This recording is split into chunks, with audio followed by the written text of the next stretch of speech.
When Kris Wirtz began skating as a youngster at the Marathon Figure Skating Club in the early 1980s, it marked the beginning of an athletic career that would see him represent his hometown with pride from the local to the world level.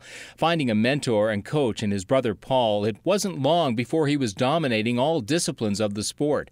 Whether it was in singles, dance, or pairs, his skating dynamo was wowing the judges with his skating talents and dynamic personality from a very young age. Advancing his way up through the ranks, he made his first of many appearances at the Canadian Championships in 1985. He competed in novice men's and novice dance with Jennifer Samek, marking the first time a skater from Marathon made it to the national finals. His first of what would be many national medals was won the following year when he and novice pairs partner Sarah Fry put in an impressive short and long program to claim the 1986 National Novice Pairs title. Putting in a great long program in the novice men's event, Kris just missed the podium with a fourth-place showing. 1 year later, he made it to the podium with a silver medal performance at the 1987 Ontario Winter Games. Moving to Montreal to train with his brother Paul and paired up with Stacey Ball, he advanced to the junior level and continued to do double duty. And it paid off at the 1989 Canadian Championships, which saw Kris put in silver medal performances in junior men's and junior pairs, earning the chance to represent Canada on the international stage.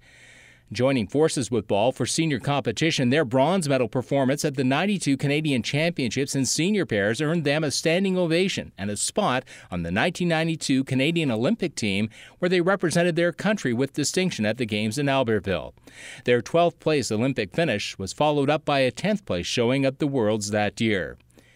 Joining forces with Christy Sargent, they embarked on a 9-year partnership that would see them become one of the top pairs teams in Canadian figure skating throughout most of the 90s, claiming their third of 5 Canadian silver medals in 1997. When they took to the ice in 1998, they had their eyes set on gold, and they didn't disappoint their many fans. Repeating as Canadian champions the following year, their memorable silver medal free skate performance at the 2001 Canadian Championships had the 7,000 spectators in the Winnipeg Arena on their feet with a rousing ovation.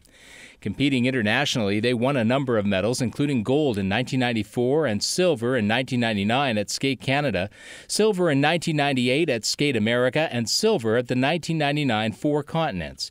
Representing Canada at the Olympic Winter Games in 94 and 98, they put in 10th and 12th place finishes, respectively. Members of the world team 7 times, they claimed an impressive 6 top 10 finishes, with Kris being named captain of the national team for 5 years in a row, a much-respected position to be awarded. Retiring from competitive skating in 2001, Kris has remained active in skating as a coach, passing on his talents to the next generation of skating stars. To say that Marathon is proud of Kris would be an understatement. Throughout his career, the community hosted fundraising events to help cover costs. Anyone driving through Marathon can't miss a sign that says just how proud the citizens are of their local skating star. And that pride goes both ways. So proud was Kris of his Marathon roots that during his career at an international competition in Czechoslovakia, when he was introduced as being a member of the Canadian team from Ontario, he went over to the announcer and had them re-announce that he was in fact representing the Marathon Figure Skating Club, an affiliation he carried with him at arenas throughout the world.